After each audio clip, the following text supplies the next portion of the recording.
बेडग येथे झालेल्या प्रेम प्रकरणातून मारहाण प्रकरणी 10 जणांवर गुन्हा दाखल. मिरज तालुक्यातील बेडग येथे प्रेम प्रकरणातून तरुणाला बेदम मारहाण करण्यात आल्याचा प्रकार शुक्रवारी सायंकाळी घडला होता. दिलीप बाबूराव शेंगणे, वय वर्ष 39 असे जखमी झालेल्या तरुणाचे नाव आहे.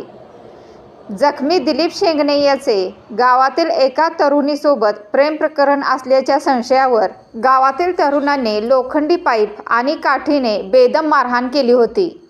या प्रकरणी दिलीप शेंगणे यांच्या फिर्यादीवरून मिरज ग्रामीण पोलिसांनी धनाजी पवार, अक्षय पाटील, अमोल पाटील, अजय माशाळे, सागर सती, प्रतीक पाटील, ऋषिकेश पाटील, सतीश पाटील, प्रशांत पाटील, अमोल साळुंखे सर्व राहणार बेडग यांच्या विरोधात गुन्हा दाखल केला आहे.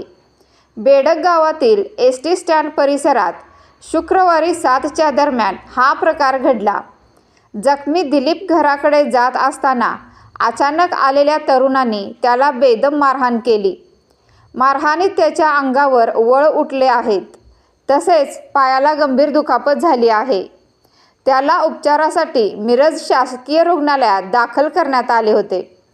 घटनास्थळी पोलीस निरीक्षक सोमनाथ वाघ यांनी भेट देत जखमीला तातडीने पोलीस गाडीत घालून मिरज शासकीय रुग्णालयात उपचारासाठी दाखल केले.